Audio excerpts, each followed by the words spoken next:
Amigos en todo el país, bienvenidos a Mesa de Análisis en la Actualidad, un programa del Sistema de Radio y Televisión de la Universidad Católica de Santiago de Guayaquil. Los saluda Alberto Franco. Usted está en sintonía de 1190M en radio, canal 42 en UHF y canal 74 en TV Cable. Además, estamos presentes en todo el territorio nacional, incluyendo las Islas Galápagos, el Oriente, frontera norte y frontera sur, con señal propia vía satelital de su canal de la Universidad Católica de Santiago de Guayaquil. Llegamos al mundo a través de www.ucsg.edu.es. El trabajo de comunicar se encuentra en crisis en la actualidad. ¿Estamos perdiendo la libertad de comunicar? ¿Hay limitaciones para expresarnos? ¿Estamos en camino de una autocensura? ¿Cuál es el camino a recorrer para superar, si es que estas restricciones existen, y poner en marcha un buen sistema comunicacional? Estas son algunas de las interrogantes que hoy plantearemos a nuestro invitado, el ingeniero Antonio Tramontane, especialista en comunicación. Ingeniero, bienvenido y gracias por acompañarnos, pero nuestro tema se deriva principalmente de lo que ocurre y de lo que se está diciendo a lo largo y ancho del país y sobre algunas cosas que ya hemos tocado en programas anteriores, tanto con usted cuanto con otros invitados que muy gentilmente nos han acompañado, en torno a lo que se deriva o a lo que se podría derivar del proceso de aceptación o de aprobación de la nueva ley de comunicación y de ciertas actitudes que han sido calificadas positiva unas y negativamente otras de parte de los estamentos que hacen el Poder Ejecutivo del país. Gracias, ingeniero, nuevamente por acompañarnos. Sabemos que es un tema peliagudo, molestoso y que puede generar discrepancias. Nuevamente, gracias y a ustedes por su bondad de estar con nosotros. Ingeniero, el tema está lanzado sobre la mesa. ¿Usted cree que está en peligro la comunicación, la libertad de comunicación?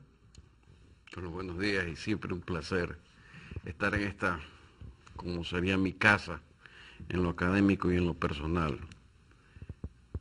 Yo voy a comenzar por algo puntualizar sin dejar de contestarle. Este canal tiene a la vanguardia de todo lo que se está desarrollando en los últimos tiempos, en estos 4 días antes que falta la Navidad, una primicia.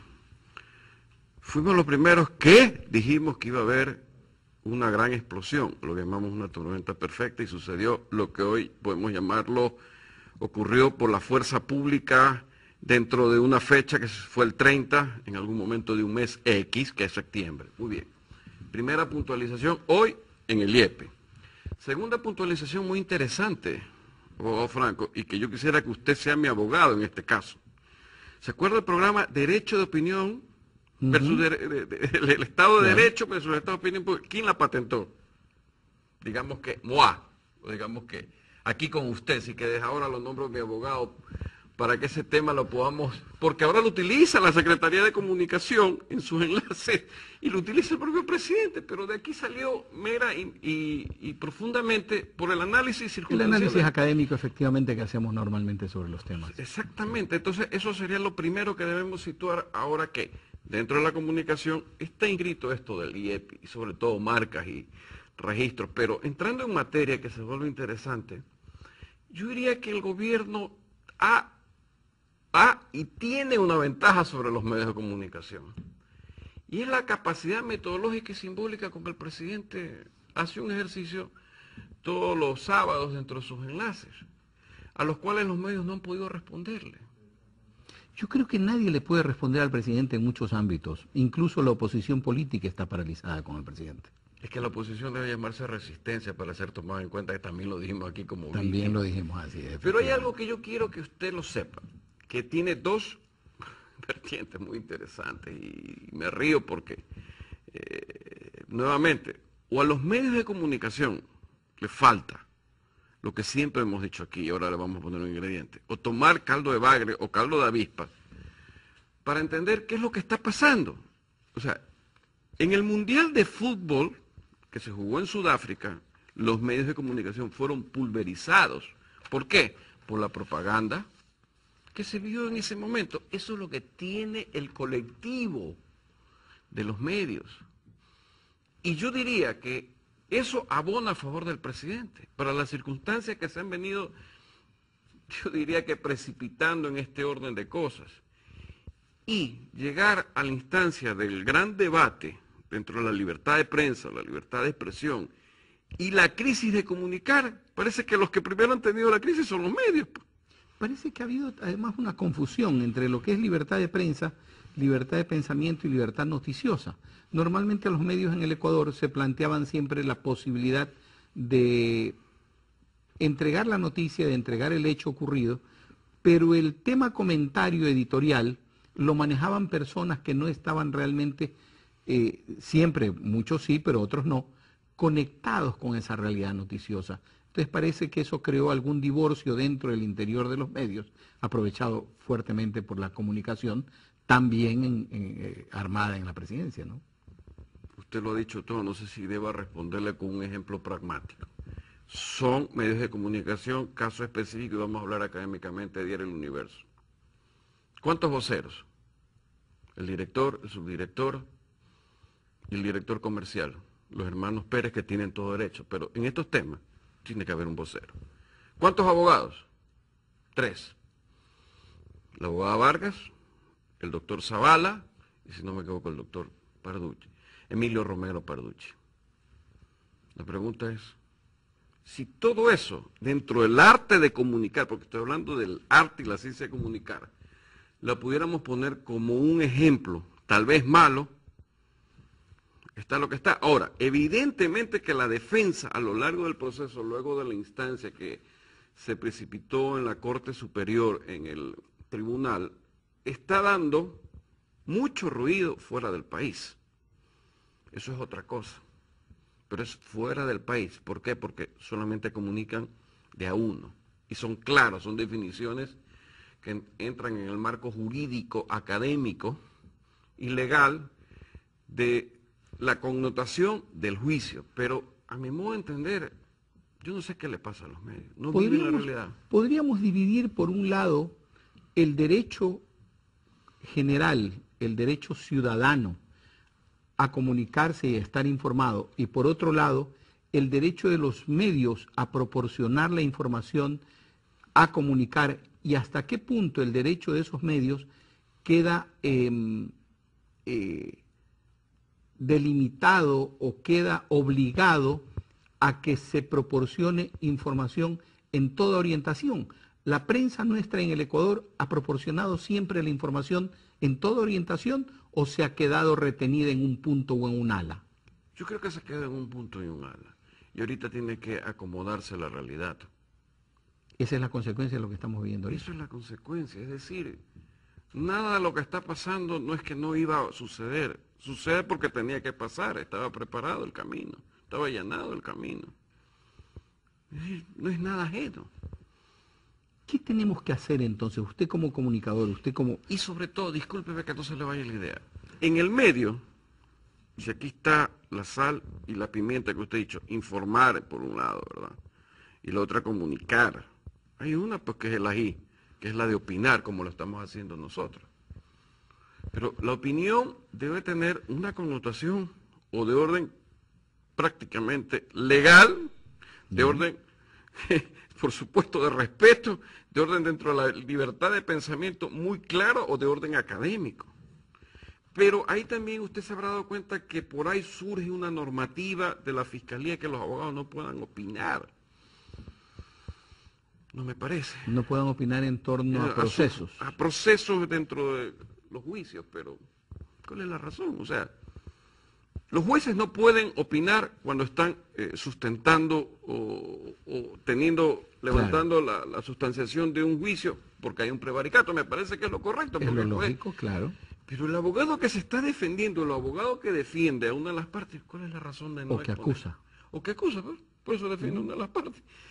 No puede razón de exponer. Es decir, mañana, yo le voy a poner otro caso. Puedo citar de materia muy precisa y concisa. Y los economistas, cuando un economista dice el petróleo se va a acabar, va a haber una crisis, ese puede causar un tremendo impacto en la economía. Tampoco puedo opinar, pues. ¿Sí me explico? O sea, ¿dónde está ese límite? Entonces, palo porque bogas, palo porque no bogas. No sé dónde están los fantasmas. La limitación a los abogados no tendría sindéresis en capacidad con la limitación que se podría dar a otro tipo de profesionales en otras áreas, que van a tener igual de incidencia. Todos tienen incidencia al verter una opinión, porque usted tiene que tener lo que es preciso. Si lo que usted está diciendo es legítimo y legal, si es justo y correcto, si le asiste la razón y la verdad, y si es ético y moral lo que versa. O sea, no existe otro patrón dentro de esta cosa. Y aclaro, porque vale la aclaración. El gobierno dice que está en esta ala, siempre está en esta ala. Yo, hasta donde conozco, estoy en esta ala, y lo que sé es que entre los dos hay un puente, y lo que hago es un análisis, por si acaso. O sea, le reconozco los hechos a los cuales me saco el sombrero, académicamente hablando, porque es metodología. Es metodología bien aplicada. Ya. En todo lo que pasa. O sea que hay una declaración de lunes a viernes, y sobre todo la del sábado, porque la del sábado del señor, cada vez que sale, siempre dice que repasa pues lo que y dice, corríjanme tal lámina, que esa no es la que corresponde. O sea, quiere decir que ha repasado también las cosas que sabe cómo las hace. Entonces, ante eso no hay como... Visto así, encontramos entonces que el presidente está haciendo una comunicación permanente. Esa comunicación responde a una comunicación informativa, a una comunicación editorial o a una comunicación que responde a un marketing político. Te lo dije, marketing político. Campo ¿Por publicidad. ¿Qué? El que no provoca, no convoca. Definición exacta de la publicidad. Capítulo propaganda política. Definición de marketing. El que hace. No provoca. Por tanto, convoca. Él pone los puntos sobre la silla. Pone el punto y coma, pone la coma, pone el punto seguido, pone el punto aparte. Y cuando digo pone, es que lo hace muy bien. Vaya que puedo exagerar con adjetivos, con calificativos, que no guardan equilibrio. Esas son formas de comunicación. Sí, sí. Pero se comunica en 2 horas, en 1 hora y media, en 2 horas y media, en 3 horas. Ejerce. ¿Qué otro presidente o qué otro personaje político en el Ecuador ha manejado una comunicación de ese nivel, de esa calidad? Y no por calidad de estudio comunicacional, sino por inmanencia, por conocimiento innato. Yo diría que Velasco Ibarra, sin tener tanta tecnología, sería el primero, por lo de 5 veces presidente. A mi modo de entender y de lo que yo recuerde, el señor Asad Bucarán Malín, recuerdo que salía en la televisión. Lo viví porque no es que me lo contaron, el abogado Abdalá Bucarán cuando hacía sus enlaces radiales, sus cadenas. Más o menos un antecedente de lo que está ocurriendo ahora, ¿no? Sí, pero perfeccionado. Ya. Porque la habilidad que tenía el abogado Bucarán, la recuerdo muy claramente, era ser muy, muy auténtico, muy original y chispa. Y se comunicaba más por medio de canción. Entonces la gente lo entendía.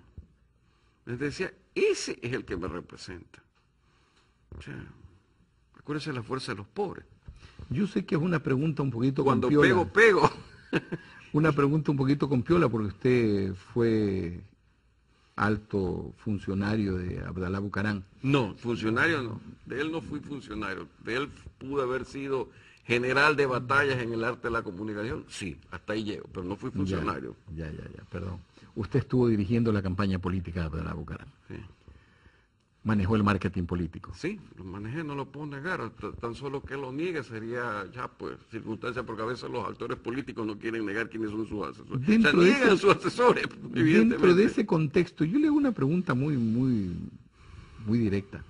¿Usted cree que si Abdalá Bucarán en los actuales momentos volviera al Ecuador, sería un contendor político para el presidente Correa? Sí, sí lo sería en capacidad intelectual. En capacidad física lo veo tal vez golpeado, pero creo que se pueda reponer.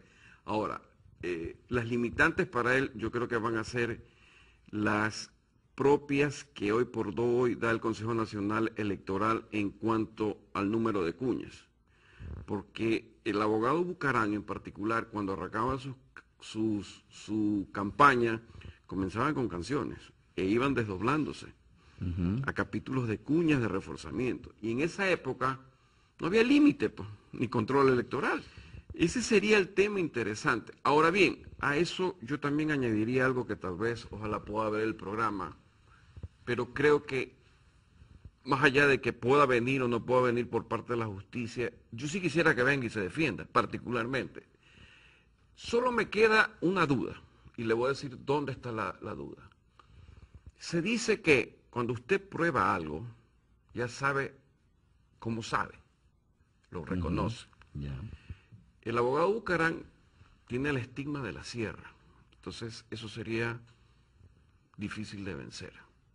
Y el abogado Bucaram, si mal no lo recuerdo, va a cumplir en febrero del 2012 15 años fuera. Ya hay una generación que no lo conoce. Que no lo conoce, tiene un recuerdo muy vago de él. ¿Ese recuerdo será bueno o será malo? Yo creo que es bueno. Acuérdense que una de las grandes cosas que dentro del marketing se debe tener es el posicionamiento de marcas. Y le voy a poner el ejemplo para no ser muy académico. ¿Qué pasó con el chocolate Manicho? Se fue del mercado. Pero cuando regresó con una fuerza que ni siquiera pudo la fábrica calcular cuánto iba a ser la producción, se quedó sin stock. Pero fue un éxito y Manicho está en el mercado. Es decir, en los actores políticos se cumple esta premisa del marketing, pero hay que saberla cómo ingresar. Y le digo un caso particular que está sucediendo en República Dominicana con el candidato a la presidencia Hipólito Mejía.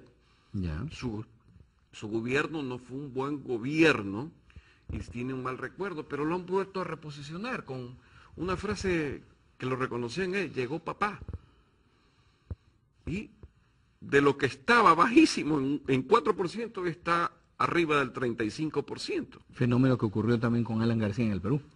Entonces son fenómenos, ahí está lo que representa la academia, lo que representa la experticia de la comunicación. O sea, un reposicionamiento de este candidato y reposicionamiento de marca. Pero para terminar y que me entiendan muy bien quienes nos acompañan, no se olvide que aquí no es cuestión de imponerle a la gente cosas, porque el ejemplo clásico del marketing está con Coca-Cola clásica y New Coke. Le dijeron, este es el nuevo producto. La gente dijo, no, sabes que dame la clásica. Y tuvieron que reposicionar la marca en otro nivel socioeconómico y de otras edades. Fíjese. Ya vamos a hablar precisamente de cómo el marketing político reposiciona precisamente a estas personas.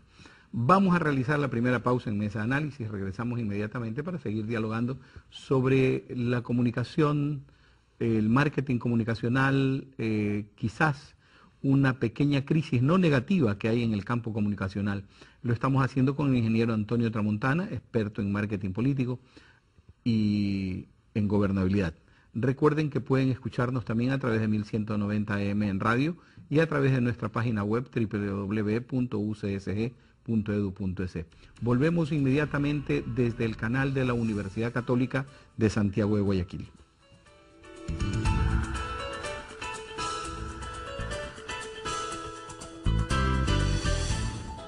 Siempre ha sido una curiosidad, y pienso yo de que mucha gente tiene la misma curiosidad, sobre cuál es el verdadero rol, no estamos hablando de papel, el rol que desempeña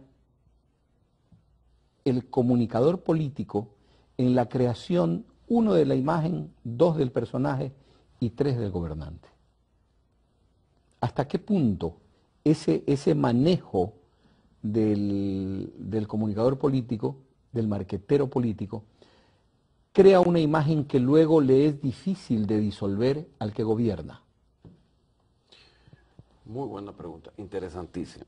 Ok, comencemos por algo.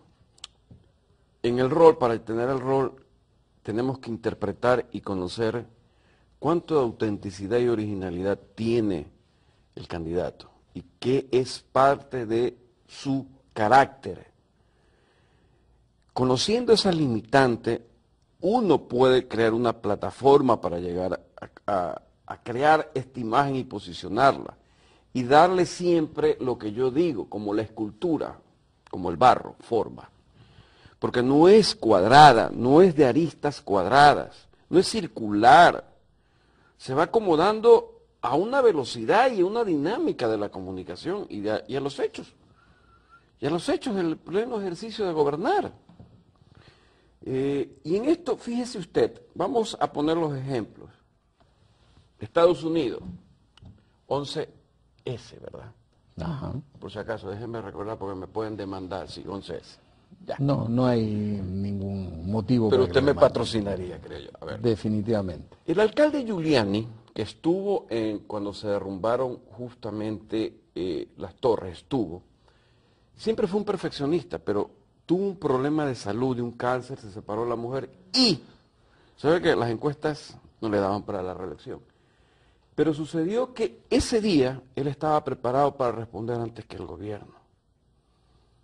Y su imagen se reposicionó. Y yo creo que en honor a la historia, no solamente hay que hablar del alcalde Giuliani, yo creo que hay que hablar del 30S en la alcaldía de Guayaquil y yo creo que hay que hablar de un caso particular que viene a ser uno de los académicos, el BP aquí en esta universidad. Pero permítame decirle algo, que hay una técnica en comunicación que proyecta a los líderes. Se llama 2793. No es una clave, no es un decreto. Usted tiene que utilizar 27 palabras, decirlas en 9 segundos y tener 3 mensajes. Y vamos, permítame, al caso muy particular del caballero al cual yo he citado, que es el señor Giuliani. ¿Qué dijo él el día que fue el 30 de septiembre? Y lo traigo porque no tengo por qué memorizarlo. Alcalde Giuliani se presentó antes que el gobierno y dijo: el número de víctimas, estoy traduciendo del inglés al español lo que dijo, el número de víctimas es más de lo que cualquiera de nosotros puede llevar en última instancia. No dijo cuántas víctimas porque no tenía por qué decirla. Y yo creo que nos hará más fuertes económicamente, políticamente y sobre todo emocionalmente. Él sabía lo que era un manejo de crisis y estaba preparado, conocía esta técnica.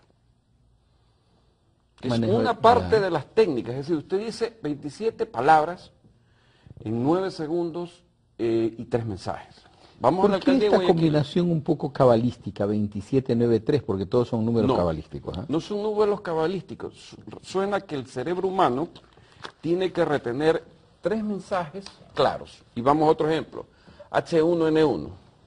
Ya. Lávese las manos. Esto fue la Organización Mundial de la Salud la que lo dijo. Lávese las manos. No salga de su casa estando enfermo. Lávese las manos. No salga de su casa estando enfermo. Creo que van 10 u 11. Cuando tosa o estornude, cierre su boca. 7, 11, 18. Los 3 mensajes son claros. Claro. Sí, definitivamente. 2793. 3 mensajes en menos de 27 palabras en 9 segundos. Usted los retiene. Porque ese es también el arte de la comunicación en crisis. Usted retiene un número determinado, no más allá de 7 números en su cabeza. Por eso los celulares, usted se habrá visto cuenta que están en el orden de los 7. Fuera de eso usted no retiene más cifras. Si se ha fijado en esa connotación del cerebro, o sea, ya está experimentado, comprobado esta programación que tiene el cerebro. Para ponerlo en lenguaje que algunas personas entiendan bien, la capacidad RAM externa es esa. Dentro de la tecnología. Perfecto, le agradezco. Esa es una verdad. Usted no puede cambiar un patrón genético. Ahora, precisamente dentro de lo que hablábamos, dentro de lo que decíamos, ¿hasta qué punto ese idealizar el personaje que yo quiero vender delinea al futuro administrador, al futuro presidente, al futuro alcalde? ¿Hasta qué punto lo ata a una forma de ser? Sí lo ata a una forma de ser. ¿Por qué? Porque no debe ser sino parecer. Usted proyecta una imagen de que este tipo de agua en este vaso le va a producir el máximo de placer cuando usted la ingiere. No le está mintiendo. Peor tiene que engañar pues, al consumidor. Él la saborea, la registra, la prueba y da su aprobación. Si es lo que usted le dijo, toda la vida la va a tener presente. Pero no siendo esta realidad, le presento de la prueba y se acabó.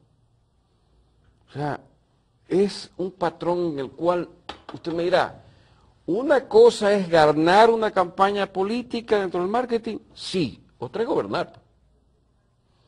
Pero esa campaña le deja huellas indelebles, pienso yo, al gobernante, porque él dentro del desarrollo de la campaña prometió, ofreció, bailó hizo tal o cual cosa y entonces más o menos tiene que seguir respondiendo al mismo patrón, o puede haber un divorcio total. Como cuando usted y yo estudiamos historia del límite, divorcio en acuario. Ya. Porque una cosa es el poder y otra cosa es la cultura del poder. Ojo, ¿Diferencias? tiene que usted tenerla, saborearla, saber su límite, saber cuándo actúa, no actúa. Ahí entra la comunicación de crisis. Por supuesto. Le pongo el ejemplo más pragmático, auténtico, original. No auténtico, solo auténtico. El coronel Lucio Gutiérrez. Llegamos al poder, porque así tengo que ponerlo, llegamos, porque manejé esa campaña. ¿Y qué pasó? 2 campañas ha manejado, 2 campañas presidenciales exitosas. Sí, bueno, Dios ha querido que sea así, pero pongámoslo en este caso, y cuando llegó, pues, no había cultura del poder, pues, y comenzó. Y usted vio lo que pasó, que no duró. Siendo militar. Y hubo un golpe cuasi militar. Y él se comunicaba mal.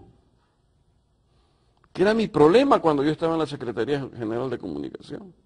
Yo tenía frentes de batalla más grandes que los que Alemania, con toda la guerra que tenía en el viejo continente.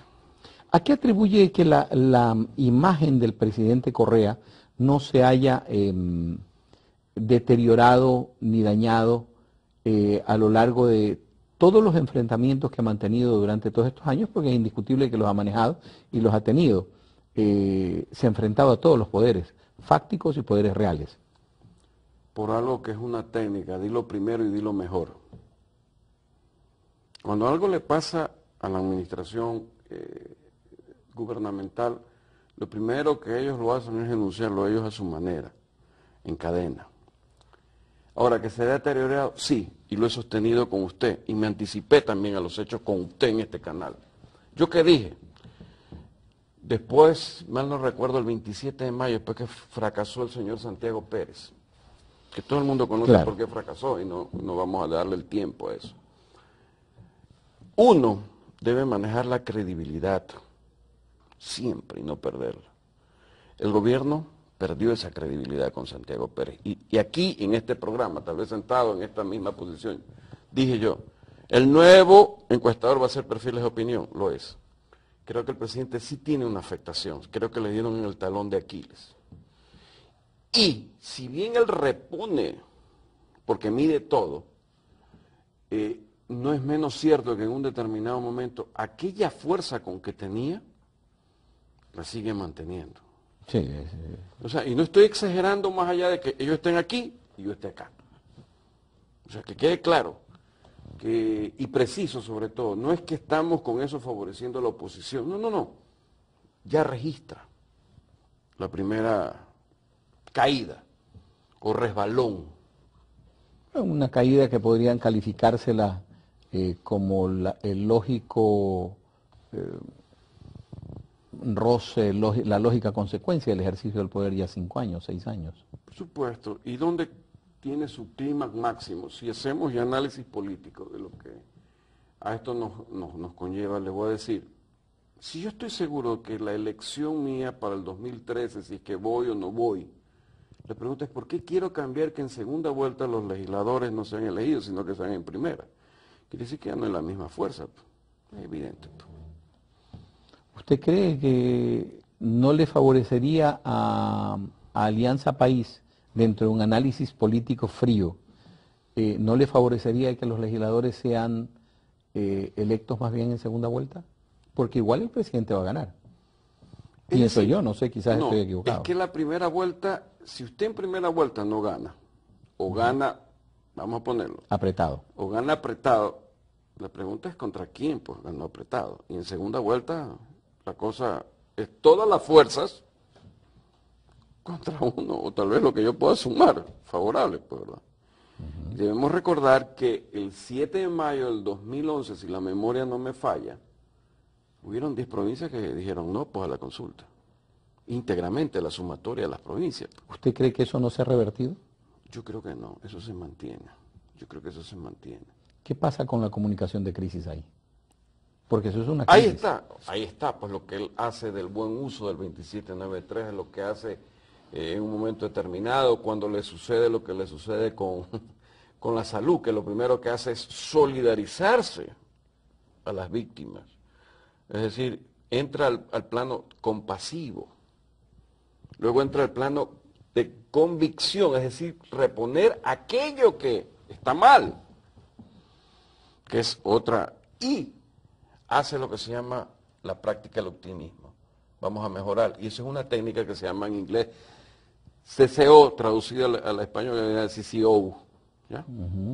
O sea, hay muchas técnicas que usted utiliza para vencer las dificultades de crisis. Por eso es que usted ve cadenas, enlaces. Ahora, aquí viene la pregunta del millón. ¿El presidente es un comunicador innato o tiene alguien que le está ideando atrás Hay un equipo. cada Él paso que tiene que dar? Él ejecuta lo que ya le dan analizando, que es lo lógico. Es como el boxeador.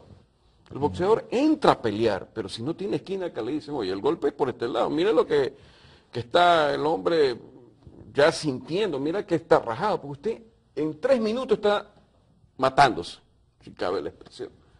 Entonces, si no hay equipo, ¿para qué entra el ring? Esa comunicación de crisis planteada, o la comunicación política, el marketing político, conforme a lo que usted está diciendo en este momento, viene a convertirse en una especie de dorador de píldoras. Hasta cierto punto sí, o espigón, aguantar el embate de las olas. Es la misma práctica que ha hecho Humala, el presidente Humala, con su vicepresidente, el cambio que ha tenido que hacer de gabinete, es la misma práctica que la presidenta de Brasil, Rousseff, con todos los casos de corrupción. Usted tiene que inmediatamente sobreponerse. Tiene que a la opinión pública centrarla. Porque lo contrario, la opinión pública a usted, siempre la opinión pública sabe qué es lo que pregunta. ¿Qué pasó? ¿Y quién fue el culpable? No existe otra forma de resumirlo, ¿verdad?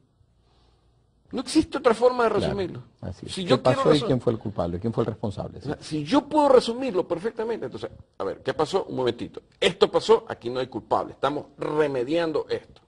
Entonces hemos llegado al punto de que no puede haber un gobierno exitoso sin una buena comunicación. No puede haber nada sin una buena comunicación. Pongo este ejemplo. Simple, sencillo.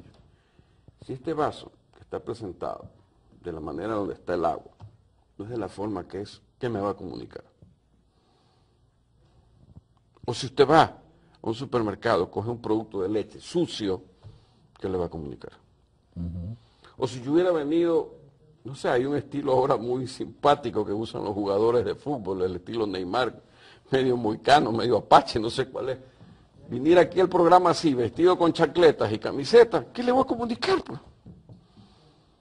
Si esta universidad católica como tal no tuviera, pues el prestigio que tuviera, bueno, ¿qué comunica? Dentro de esto, dentro de este contexto, usted me tocaba algo y quisiera regresarme los 3 minutos que nos quedan para el corte de este segmento. Usted me hablaba de la 2793 y me quiso hacer algún ejemplo y nos brincamos de alguna cosa que ocurría con el alcalde de Guayaquil. Es muy largo esa explicación, pero es un caso pragmático de cómo se manejó una crisis. Una crisis. En base a este mismo sistema del 2793. En base a este mismo sistema a la perfección.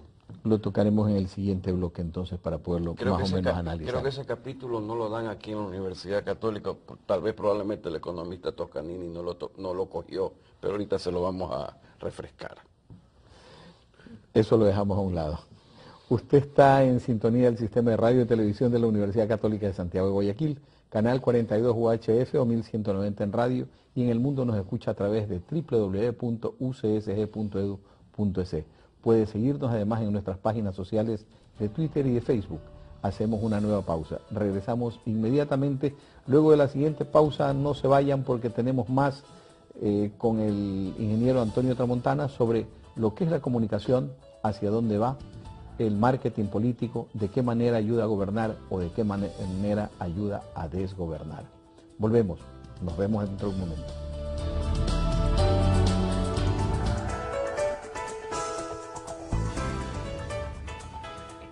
Tras cámaras hablábamos del manejo de crisis y usted me comentaba algo sobre el tema de la alcaldía de Guayaquil, algún tema al respecto, sí.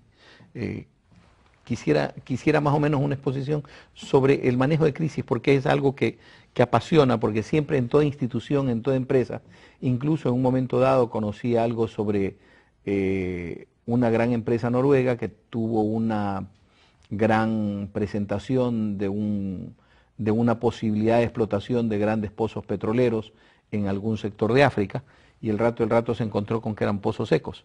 Vino el manejo de crisis y ellos tuvieron que manejarlo a través de comités especiales, etcétera, etcétera, pero lograron salir de la crisis comunicacional en 30 días, evitando la quiebra de la compañía. Una quiebra que hubiese representado cientos de miles de millones de dólares. Eso es en cuanto a una empresa. Pero en el campo político, en el campo de la administración pública, ¿usted cree que el manejo de crisis debe ser hecho de la misma forma? ¿O debería más bien enfrentarse con una realidad pura y descarnada de lo que está ocurriendo realmente, sea cualesquiera que sea la consecuencia? No, yo no creo. Es decir, la técnica, el hecho de adquirir una experticia tal cual el médico, si usted sabe operar en Guayaquil, puede operar perfectamente en Londres, en África, donde sea. En cualquier lado. Es decir, es la metodología la que usted aplica. Pero en cuestión de comunicación, ahí podríamos disentir un poquito, porque la forma de pensar, la actitud de las personas en África, Estados Unidos, América Latina, Asia o Australia es diferente. No, pero es que ahí viene, usted sabe la técnica, sabe el protocolo, y ahí viene la adaptación, ¿verdad? ¿Qué vendría a ser la adaptación? Saber cómo maneja la crisis en función de cuál es el origen y a qué público está llegando y va a causar conmoción. Y usted inmediatamente tiene que hacer acción de cobertura para ir precipitando favorablemente a la opinión pública que se le volca, porque ¿qué dice? ¿Quién es el culpable? Ya lo hemos definido. Ahora bien, entrando en materia de pragmatismo, yo viví, y esto yo creo que también constituye una primicia para este canal, lo cual pues en algún momento fue consultado con el alcalde sobre cómo manejamos o cómo él manejó la crisis de la alcaldía de septiembre 30. Fíjense que yo quiero ser minucioso en esto. Cuando yo vi la televisión y me llegaron las llamadas al celular, me enteré qué estaba pasando. Inmediatamente. Estamos tomando el 30S como ejemplo comunicacional. Sí, ¿no? Como ejemplo comunicacional en detalle, para que no se diga que no fue vivido y no es que lo relato como cita ajena. ¿Qué hice yo? Enterarme cuál era la situación. Teníamos una reunión en la casa justamente del alcalde con la directora o la subdirectora de prensa comunicación de la alcaldía y quien nos provee prácticamente del manejo comunicacional de las cuñas en televisión y radio. Yo me dirigí hacia la casa, él ya estaba saliendo, salimos con él, hablamos del propaganda y comunicación de que no llegan hacia la Universidad Católica en todo caso, hacia el canal. Si usted me permite, yo voy a correr traslado, como dicen los abogados, de este tema que evidentemente es como digamos, ex alumno y que ha sido brillante de esta universidad, tendría algo que hacer, más allá que se lleva bien, creo, con las autoridades actuales, pero sí lo va a trasladar, no te preocupes. Muchas gracias. Y mire usted, nos trasladamos en una furgoneta, recuerda, íbamos tratando el tema justamente hasta llegar, habrá sido esto 8:30, llegamos a las 9 a la alcaldía, la situación, seguíamos en un estado de tensión, no había pronunciamiento, el alcalde ese día a las 9:30 de la mañana tuvo sesión en una oficina o una sala contigua a su despacho de regeneración urbana con siglo XXI, Malecón 2000, y seguía actuando, pero comenzamos ahí ya a tener el primer control de la situación de crisis. El vicepresidente se había trasladado a Guayaquil porque no había podido aterrizar en Quito por la toma del aeropuerto de Quito. Tenía que estar en la sala VIP hasta que vengan las Fuerzas Armadas y le den la protección que requiere una autoridad de esa competencia. Estuvo ahí, se trasladó. Se quisieron tomar el aeropuerto, la parte de lo que es migración. Y el alcalde actuó para que el aeropuerto no se paralice. Fíjese usted, y seguía en la sesión con los funcionarios y altos directivos que le he citado. Alrededor de las 11 de la mañana, él entró a su despacho y comenzó a ver en televisión qué pasaba. Pero tenía, escúcheseme bien, pues eso fue un jueves, lo tengo bien claro, presente. Él tenía sesión de consejo a la 1:30 o a la 1. En ese momento teníamos la información de qué es lo que había pasado. El departamento jurídico tenía una clara precisión en el orden legal qué leyes tenían que ser utilizadas e interpretadas, porque ya comenzaban los primeros brotes de violencia en la ciudad de Guayaquil con los saqueos.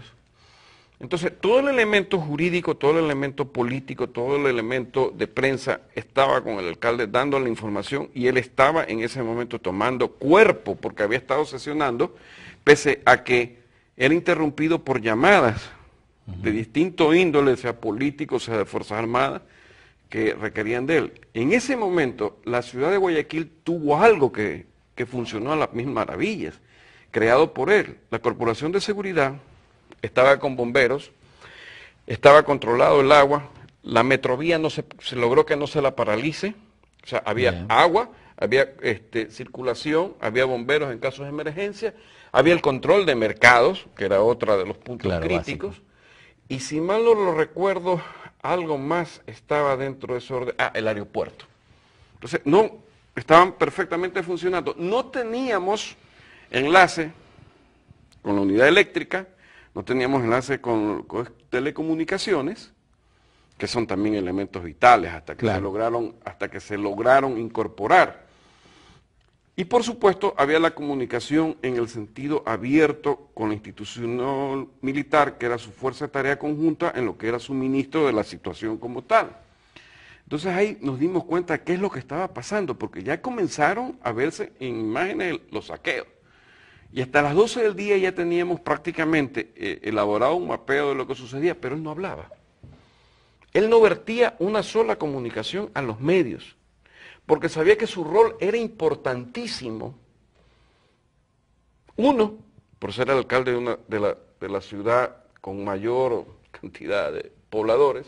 Dos, por ser de oposición, si cabe, o de otra línea ideológica, eso, o de otra tendencia no se lo puede ocultar, política. Entonces, él, ¿qué es lo que hizo? Dado que la opinión pública demandaba, ¿qué cosa? Una declaración de él. Decir muy claramente, a las 3:30 convoco una rueda de prensa para dar mi declaración. Muy bien. Hasta que eso sucedió, él permaneció en su despacho despachando. Normalmente hasta la sesión de consejo llegaron personas, llegaron personajes. Trató de que la ciudad no se paralice, pero no estaba en su control la fuerza pública. No teníamos control. No teníamos por qué tenerlo tampoco. Además, lógico. Y veíamos en la televisión lo que pasaba y vimos que después hubo una cadena del gobierno, pero no podíamos opinar. ¿Qué sucedió? A las 3:30 convocada la rueda de prensa. Él estuvo en la sesión de consejo, el consejo prácticamente sesionó, dio, si mal no lo recuerdo, una declaración de la situación. A las 2:30 nos reunimos en el despacho de la vicealcaldía. Fíjese usted, estábamos su secretario particular, el secretario municipal y un asistente de él. Los tres, con el alcalde eran 4 abogados, el único ingeniero era yo. Y comenzamos a desarrollar qué se debería redactar. ¿Cuál era el mensaje? Muy claro. Primer mensaje, tranquilidad y paz, resumido como está resumido de acuerdo a ese boletín de prensa. El segundo mensaje, que era importantísimo, respetar el Estado de Derecho. Claro, eso es fundamental. Eso se lo dijo hasta el punto que se lo dijo tan bien que la Presidencia de la República lo tomó cuando hubo la declaración. Y el cuarto, llamar o levantar la voz para decirle a la fuerza pública que no actúe en función de no precautelar los intereses de la mayoría. Por eso es que la frase, ¿qué es preferible? ¿Un país sin presidente o un país sin fuerza pública? Que ha sido uno de mis axiomas cuando usted me entrevistó. Y él corregimos hasta que se hizo la declaración y él se presentó, si mal no recuerdo, 4:45 en el Salón de la Ciudad, diciendo lo que tenía que decir en el momento preciso. No había ninguna declaración, todos los medios internacionales querían hablar con él. Y si mal no lo recuerdo, alrededor de las 4:30 o antes, él hizo una declaración, solamente Andrea Bernal de Caracol Televisión, dando una opinión, como debe ser en el sentido democrático, el respeto al régimen instaurado. Y a las 5 se retiró porque tenía algo particular y familiar en su hogar. Pero, si mal no lo recuerdo, a las 7 de la noche hizo una declaración en CNN. para CNN porque creo Del que mismo recibió una corte. llamada. Sí, pero ahí viene otra cosa. ¿Quién utiliza el 2793? CNN. ¿Usted ha visto las noticias cómo le dan? Tres Claro. mensajes, 9 segundos y se acaba 27 palabras. Como corolario a la explicación del manejo comunicacional del alcalde en un día de crisis, como fue el 30 de septiembre del 2010, ¿no? Naturalmente. Hay veces en que ya se me comienzan a ir las fechas, los 60 años comienzan a pesar. El manejo comunicacional en ese momento de crisis de un personaje que se encuentra en la orilla opuesta del que está sufriendo la crisis, llega en un momento dado a permitir prácticamente o a abrirle paso a que se impida o a que se dé lugar a la posibilidad del uso de la otra orilla en favor de los alzados, en favor de los que estaban haciendo su manifestación, y en contra del gobierno, convirtiéndose este manejo comunicacional en un momento dado en una especie de apoyo no dicho al mismo gobierno. No, porque usted lo ha hecho muy bien desmenuzarlo. La posición del alcalde en pleno ejercicio democrático hubiera sido muy fácil, cosa que no lo hizo bajo ese esquema, de enviar un exoce a la nave escoriada, que era el gobierno, porque el presidente estaba ya en el hospital. Pero eso era romper yo diría hasta cierto punto, romper la mística política de la que él se ha rodeado en el sentido de querer respetar el Estado de Derecho. Correcto, pero que usted plantea justamente, bueno, hacia dónde puede ir un pronunciamiento en el arte de comunicar y la ciencia de comunicar. En ese sentido, en el un caso, pero en el otro caso, como tal lo registra la historia, y que el presidente de la República nunca lo supo, y ahora se está revelando, para que sepa de la plena vigencia democrática del actual alcalde, el abogado Nebot, es que sabíamos que teníamos que silenciar, que no tenía nadie que hablar, que no tenía que ponerse un punto a la coma, porque la situación se precipitaba de tal manera que en un momento determinado podíamos ser un desequilibrio. Y sin embargo nuestro silencio permitió hasta cierto punto que las cosas tuvieran un sano desenvolvimiento. Entonces, como corolario de esta parte, la comunicación política en un momento dado definitivamente puede ser puede vencer el fiel de la balanza. Sí, por supuesto. Ya en el campo del desarrollo de la administración como tal, en un momento de crisis. En un momento de crisis. Ahora, ¿hasta qué punto esa comunicación de tiempo de crisis tiene que responder a una comunicación instaurada desde un principio de creación de imagen, de creación de una línea, de formación de una imagen, de una estructura política? ¿Hasta qué punto? Y en el momento en que eso se llega a romper, ¿hasta qué punto esa ruptura crea realmente un conflicto que va luego en detrimento de quien no sigue una línea? A ver, la academia, la ciencia, enseña que usted debe calcular escenarios. Y para el escenario A, tal protocolo. Para el escenario B, tal protocolo. Escenarios de guerra. Escenarios de guerra, exactamente. Usted debe hacer un checking list de lo que debe ir sucediendo en función de cómo se está moviendo el panorama. Eso es todo. Yo le hago una pregunta.